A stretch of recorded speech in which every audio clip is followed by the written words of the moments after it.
All right, so lesson number 4, why marriages fail and growing unfailing marriages.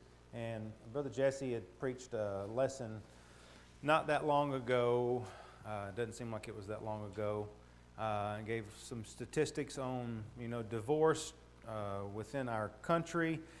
And we all know the statistics as far as divorces just within the world and married couples in general. And unfortunately, the church is not immune to divorce, and it is something that we need to make sure that we are thinking about. Obviously, as we've already studied from the very beginning, from lesson 1, that God planned for marriages to be lasting whenever He instituted it in Genesis chapter 2. And the truth is, we're living in times when marriages are just failing, just right and left. And I know the general statistics say at least half of marriages end in divorce. And just within our country, there's over 1 million marriages that end in divorce each year. And so this is a big deal. And, we can talk about this is what we need to do, and this is the responsibilities that God has given each of us.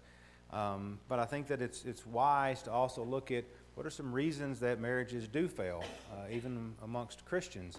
And just to be open and honest about some of these things, because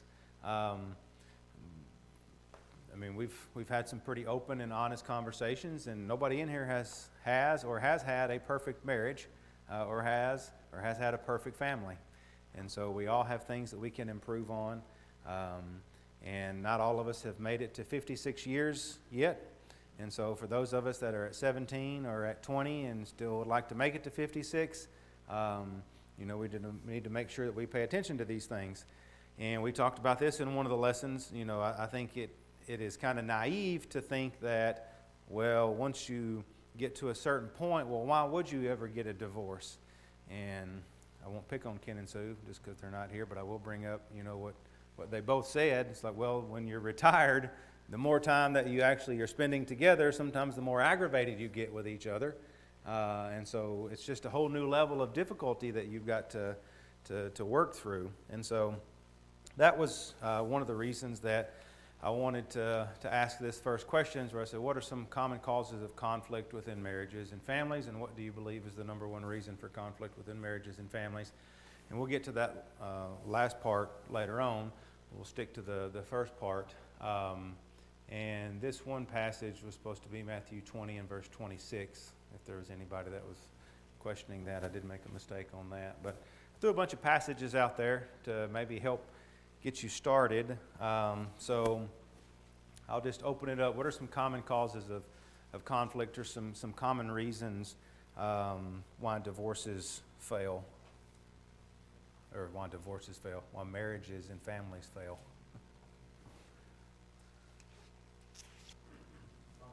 How to raise kids, how to train them, how to discipline them. And conflict just over kids in general. And do we or do we not want to have kids? And I actually read, even just today, I read a question that was posed to a preacher. So this was a member of the church that was posing this question, that didn't want to have sex with her spouse because she didn't want to get pregnant. So didn't want kids, and I don't know if he wanted kids. But anyways, kids, when you bring them into the equation, that changes everything. And so there's going to be, and there can be, major disagreements over that from the very beginning, but especially if you even agree to have kids. And then, how we're going to train them, how we're going to discipline them. Brother Jesse? One of the few things in my life I can give a one-word answer to, so put a mark on that. It's a lot of text and it's a lot of subjects, but I think selfishness is the number one thing. The idea if I don't want children has something to do with maybe I'm selfish, right? I think that is a root to about everything you can grow out of it. All right. He gave us the final answer. All right. And we'll discuss that more in just a minute. So he already won the test. That decision should be made between them before they marry. Yep. So what would that So that kind of leads us into another issue, communication. Yeah. Or the lack thereof. And we've talked about this in one of the other lessons. The exchanging of information and the exchanging of ideas within a marriage is something that's pretty critical when you're trying to build this family and build this relationship. And so it's something that is very important and needs to happen before you're married. And some of these things that we've talked about, if you wait until you're married, now you've already made the choice, you've made the decision, you've made the commitment, and now you're stuck. And I don't mean that in a derogatory way, but it is truthful. You're stuck at that point. And so you need to have these conversations before to make sure that you're on the same page and with all of these different things to try to eliminate the issues or the conflicts after you're married. All right, so communication or the lack thereof. Gil? Money. So what do we know about the love of money? It's the root of all kinds of evil. Of course, growing up, I always just thought it was money was the root of all evil. But it's a little different than the love of money. But we know that money causes a lot of issues. And there was an article that I had found from the International Journal of Humanities, Art, and Social Studies. And it was a study that identified a number of marital conflicts which they saw that led to weak marriages. And it had a whole bunch of things that they listed. And one of the top ones that they had was money. And that's one of the things that I've always heard, the three biggest reasons that I've always heard for divorce are sex, money, and in-laws. And so money is always a big one. So the use of money, how are we going to use the money? Are we going to share our money? I see articles too about people asking, preachers, should we as a husband and wife when we get married, should we now share our incomes? And it's like, well, you're still trying to have a divided house almost. So yeah, that's a big one. Other ones, other reasons, common reasons. Norm ain't here, so y'all got to pick it up.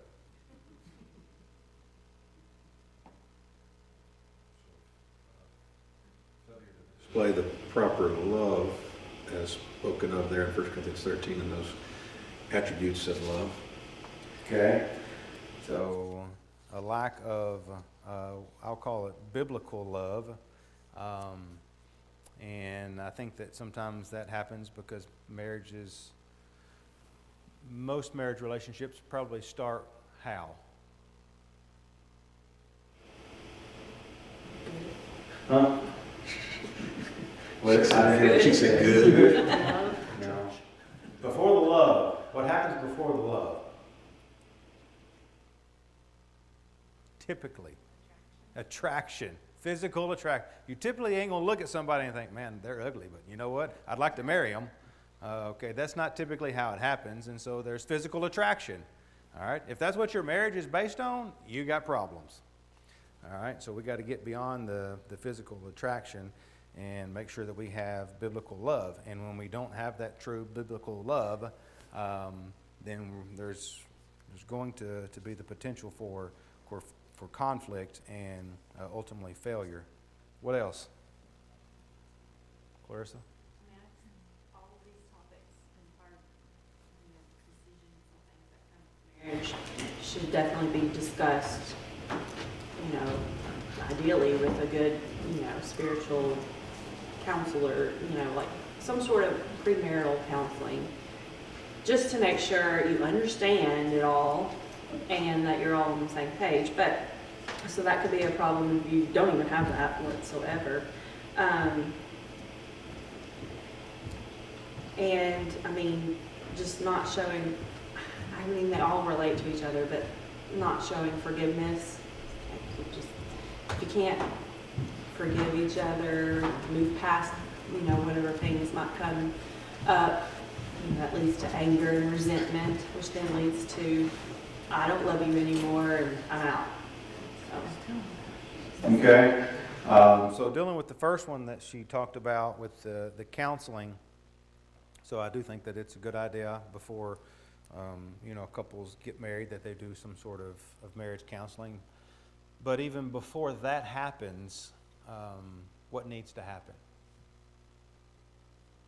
Well before that happens, there needs to be some teaching on the part of the parents. All right, so when there's no teaching from the parents in regards to the responsibilities, if it's your daughter, teaching her the responsibilities of being a wife, or if it's your son, teaching them the responsibilities of being a husband, I have no doubt that many marriages fail because of lack of teaching and parents not actually fulfilling their role and fulfilling their responsibilities and teaching their children properly. Proverbs 22, verse 6, train up a child in the way he should go, even when he is old, he will not depart from it. Well, if you don't train them, if you don't teach them, and then you expect them to go have a godly marriage, that doesn't make a whole lot of sense. And so we have responsibilities as parents to make sure that we are doing that teaching. And then, yes. See it in the home. Yeah. And that may even Can't be do as I say, not as I do. Well, and that may also be where, especially as they get older, you're just honest about, obviously they don't need to know everything that goes on in marriage, but just be honest with, there are, please don't go into a marriage thinking, it's all, that there's not going to be things you have to overcome. And then the second thing she brought up there about forgiveness, that is a huge one. And Ephesians chapter 4, 31 and 32 says, let all bitterness and wrath and anger and clamor and slander be put away from you, along with all malice. And then verse 32 to me is key. Be kind to one another, tenderhearted, forgiving each other, just as God in Christ also has forgiven you. And I think that too often, even Christians, they're willing to forgive other Christians, but they're not willing to forgive their spouse. And so that's definitely a big one. What else? Go ahead, Lana. I wasn't sure if you wanted the answers according to your... I just, sometimes people get on to Jesse because he don't give them verses to actually turn to, which I don't necessarily like. I want you to go find it. But then I was like, I got too many verses I want to throw in here. But this isn't an exhaustive list. If not in course with your references, although I did write everything from your references, I would say in modern time, in the world, a common cause is because people don't take marriage seriously. They think, okay, we'll try this. If it won't work out, we'll just divorce and go on with our lives. I remember being shocked before with the fact that before I married, married, most of my classmates already got married, had kids, got divorced, and got married another time or two. And it's like, how do you do it? But people just think it's okay, we'll get married, then we'll divorce, not a big deal. And I think the attitude was different 50 years ago or 100 years ago when people knew, okay, we get married and that's it. We have to be with this person, we have to resolve the conflicts, we have to figure things out, maybe get better agreement and understanding, like 1 Peter 3:7 says. Yeah, I think that it's a mentality and an attitude just going into it. I mean, like you said, if it don't work, well, we can always just get a divorce. And so there's not this idea of this is forever, and divorce is not an option. And some of it, too, is just a failure to work at making it work. We don't want to put the work in to make it work. And so we have to even teach our children that you're going to get out of it what you put into it. That's life. That's sports. That's music. That's what you're going to get out of it, what you put into it. And so with marriage, you got to put a lot into it, and then you'll get that in return. All right, what else? Before family. Putting God before family. Putting jobs. Jobs. Yeah, putting your job before family. Putting your jobs before family. Yes. I thought your first one, I thought, well, that's good too. Yes, putting your job before your family. And people will use the excuse, well, I'm supposed to provide. Well, providing is a lot more than just, having the resources to pay your bills. And so what does that call, though? What does that cause when you're spending all of your time at your job and not with your family? Resentment unless you don't like it. I'm just kidding. I'm not, but you shouldn't feel like that. When you don't have that time together, you have a lack of togetherness, so to speak, then you can't really grow in your relationship. When one or the other is constantly away at work, or it may not even be work, it may just be other things too. And it's almost the mentality of, well, everybody just does their own thing. You do your thing, I'll do my thing, and you're not so much of a family.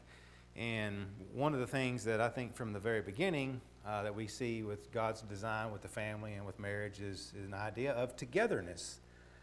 In Deuteronomy chapter 24, verse 5, it says, when a man takes a new wife, he shall not go out with the army, nor be charged with any duty. He shall be free at home for 1 year, and shall give happiness to his wife, whom he has taken.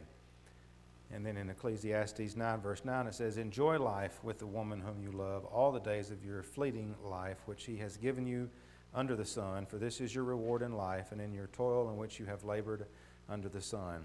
So enjoy life with the woman whom you love. And so there should be this idea of togetherness. And so when you're putting more emphasis on your job and not putting that on your marriage, then that's a problem. But because of what, it may have just been my mind when I heard Tim talking, I was getting together a PowerPoint presentation for a class that I have to teach at a Waterwell conference on Friday. And I know I've said this before, but I always let people know who I am as a person, not just an employee of Midstate who does geothermal. And so one of my slides that I have pictures of the family, I have God, Gentry, geothermal. And I used to have the 4 Gs, God, Gentry, geothermal, and goats. But I took the goats off and just have the 3. But I let them know right off the bat, and that everybody that's been in my classes, they know that. So, but that you do got to keep God first in your marriage too. All right, what are some other reasons for conflict or for failure? Contentious woman in one of your references. So don't be a contentious woman. A constant dripping.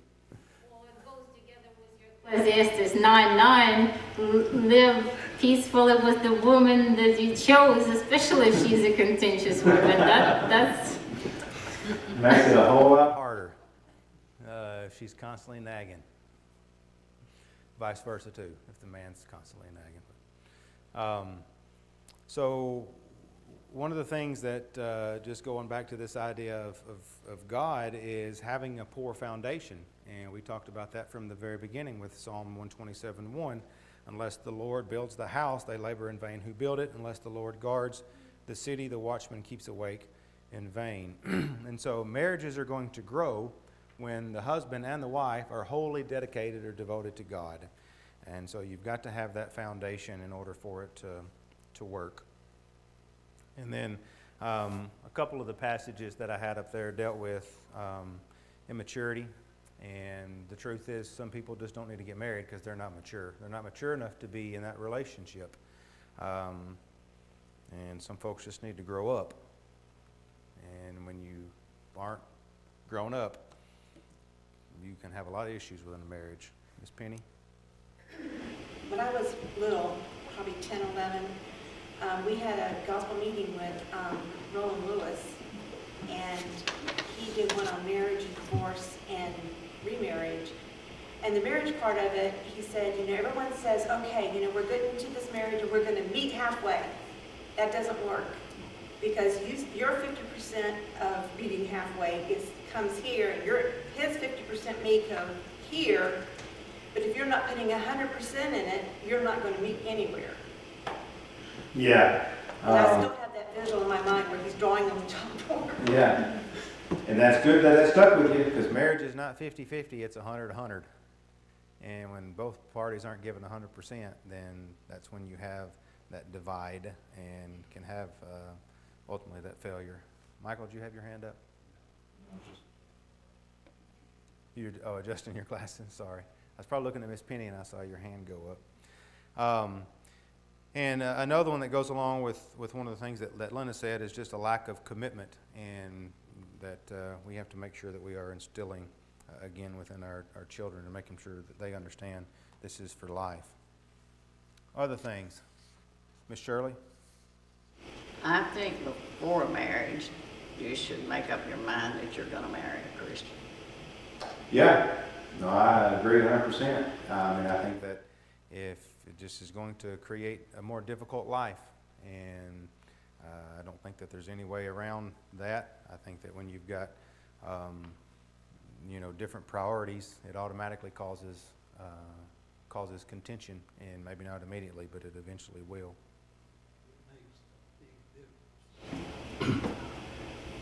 I grew up in a family. My mother, at the beginning, was a Presbyterian. Her father was a Presbyterian preacher. Dad was a member of the church. And that went on for a while, until she came around and obeyed the gospel. It made a big difference. yeah.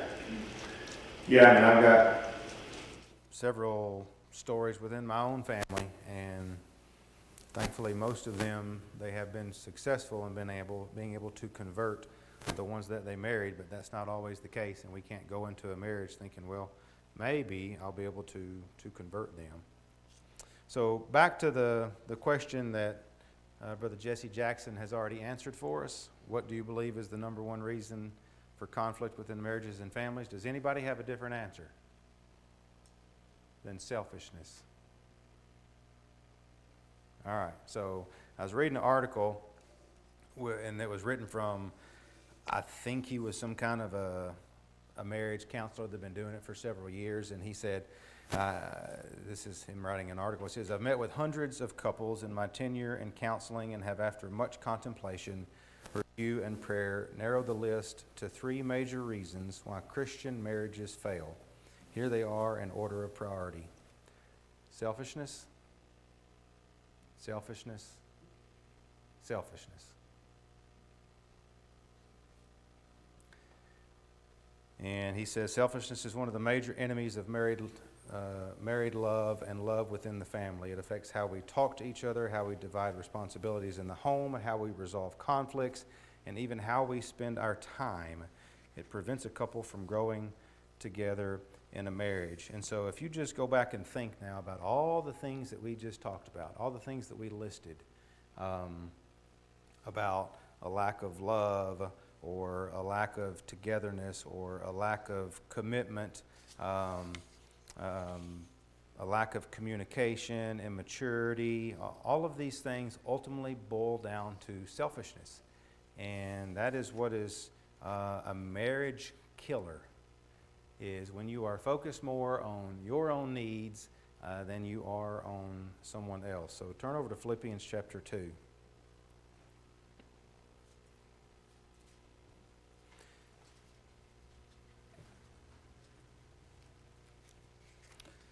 I think ultimately within a marriage we got to get over ourselves. And ultimately we need to have the attitude of Christ. So in Philippians chapter 2, let's read verses 3 through 8, and we'll start right here in the middle with Bonnie and work our way back.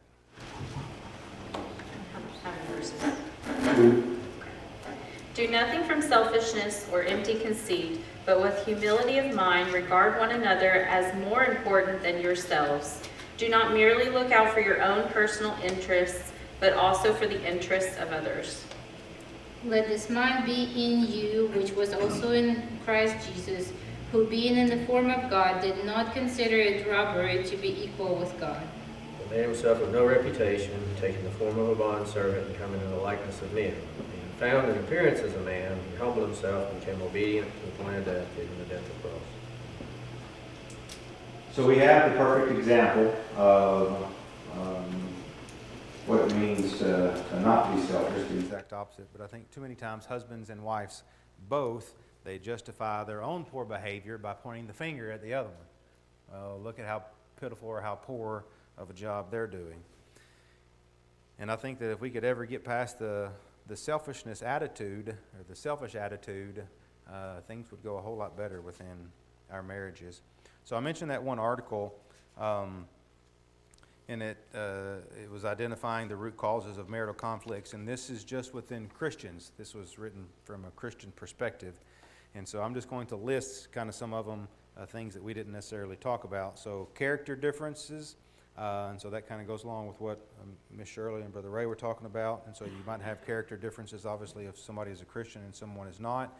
Educational and intellectual differences. I actually saw a question today that was written, and this was on a Sound Congregations page where people submit questions, and somebody asked the question, should I marry someone that has a lesser of an education than me? And so that causes problems. The vocational choice, and so the choice that you make for your job, that's going to affect your family. And so that's a big one. The age of marriage, and that has more to do with how young you are whenever you get married. And it mentioned that all church members indicated that young age below the age of 20 posed a great risk of marital conflicts and divorce. And it says church members also indicated that 21 to 30 year age range, that there were fewer marital problems than below the age of 20. So that's one. Role conflicts. So that goes back to the last lesson, when the man's not fulfilling his role and the woman's not fulfilling her role, or they have conflicting ideas of what their roles are, and they're not based on Scripture, and that can cause problems. In-law difficulties, sexual challenges, premarital cohabitation, the use of money that Gil brought up, premarital pregnancy and childbearing. Obviously, that's going to create a different situation.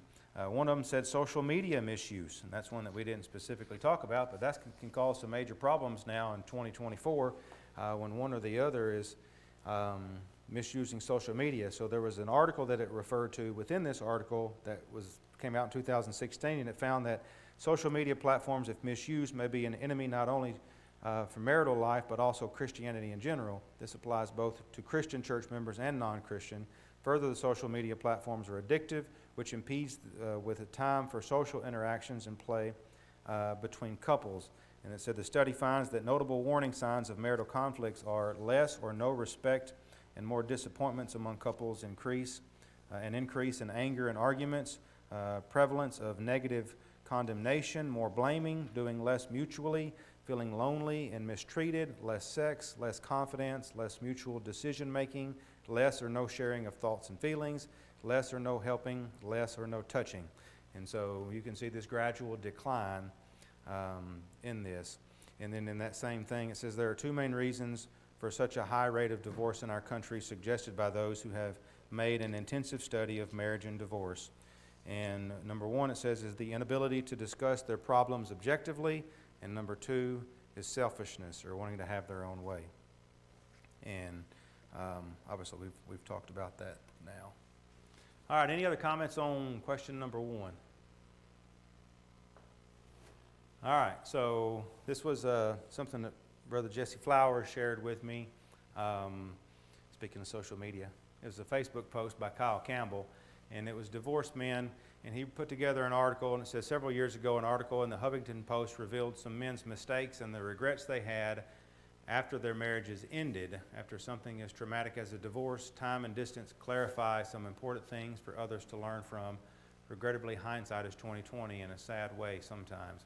So these are 7 regrets that men had. I wish I had put more effort into mending the relationship while I still could. And that goes back to that communication all along and trying to grow that relationship. 2, I wish I had spoken up more instead of bottling up my feelings. And again, that goes along with communication and being able to have those conversations. Number 3, I wish I had waited to get married. And that talks to what we just talked about as far as getting married too young. I wish I had been honest about my personal fears and struggles. I wish I had stood up for myself more. I wish I had truly listened to her because she just wanted to be heard. And I wish I had taken responsibility for my part and our issues. That last one's a big one.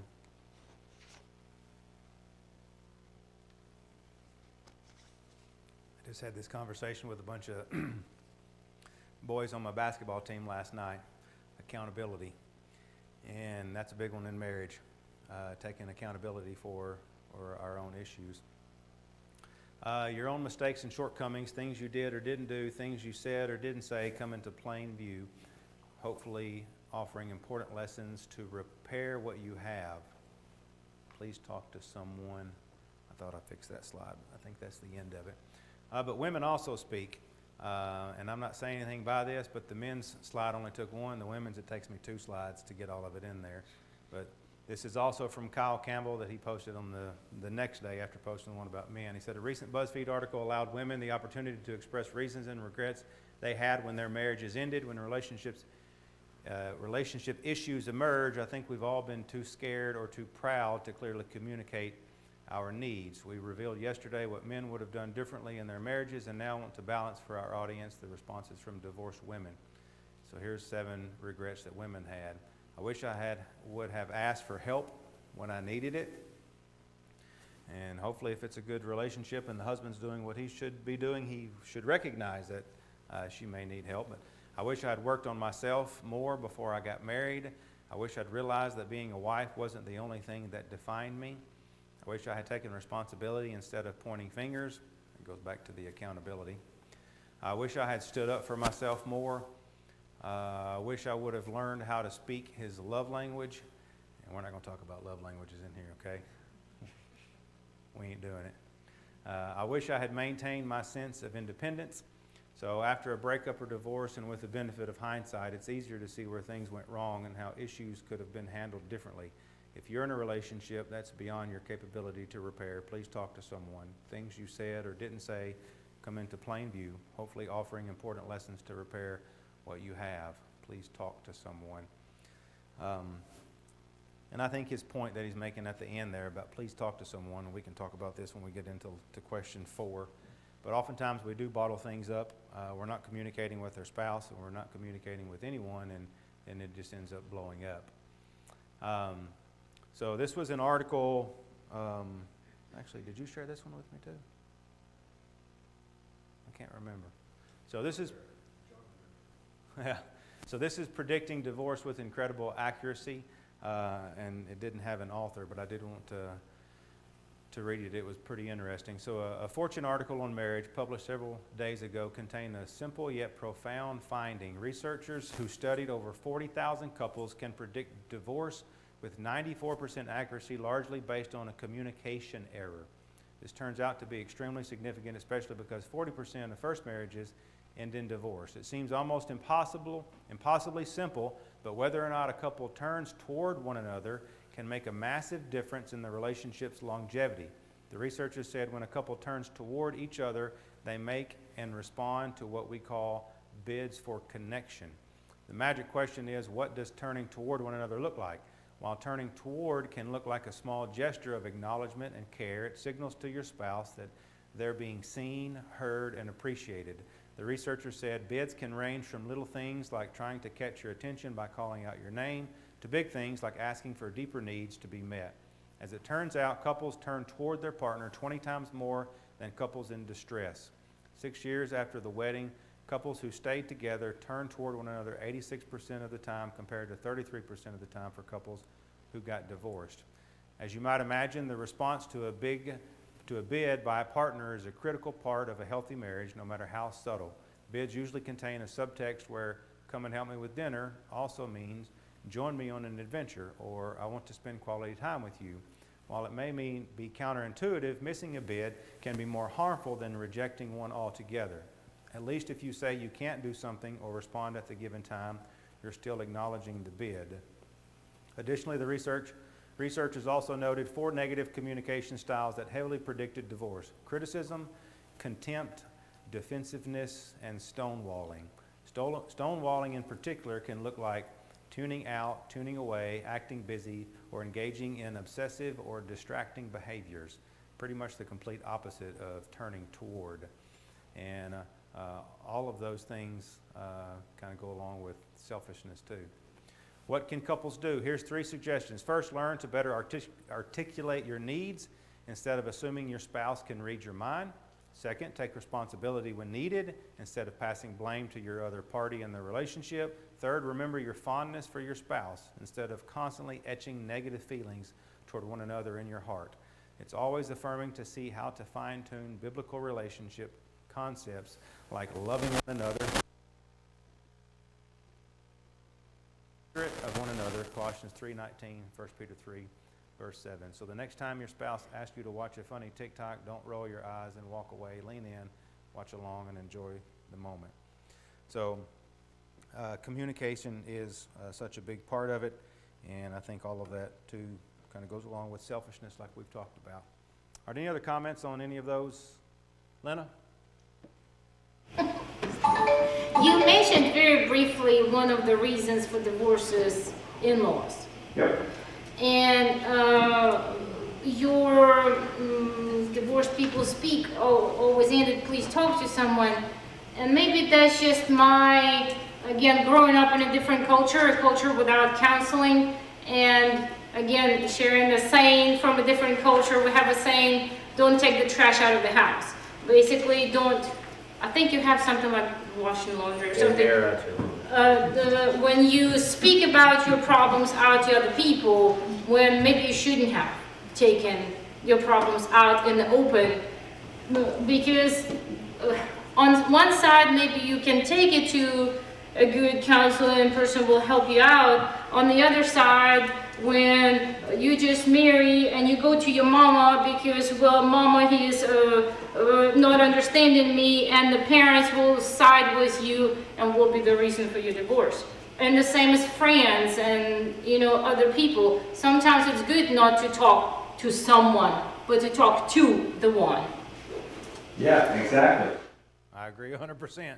And we talked about that in, I think it was the last lesson, lesson 3, how it doesn't do you any good to basically, to your husband, act like he's the greatest thing in the world, but then when you're with your girlfriends, all you're doing is trashing him. And so the reason that in-laws can cause a lot of problems is sometimes because the in-laws don't want to give up their child. And that can cause problems within the marriage, and sometimes the child don't want to give up the parent either. And just like you say, yeah, if with every little thing, if every little issue that comes up, you go run to your mama or you go run to your daddy, then you're not fixing the problem. But what I'm talking about, and I think what Brother Kyle Campbell is talking about, these ended in divorce. And so he's trying to tell you, if it's getting to that point, you need to talk to somebody. When we start talking about question 4 with the 4 different hypothetical situations, in all of those situations, you're going to have to talk to somebody, and other than your spouse. You need to be talking to your spouse, and in some of those situations, that's going to be step number 1 if you hadn't already done that. But in these situations, when you're to the brink of divorce, you got to talk to somebody. But yeah, you can't go running to your mama, your daddy, your friend every time that he leaves his dirty underwear on the floor or something. Was that Miss Shirley? Better be careful who you talk to. Exactly. Yeah. So. Good comments. Anything else on that one? We'll squeeze in number 2 here. How can we combat these conflicts?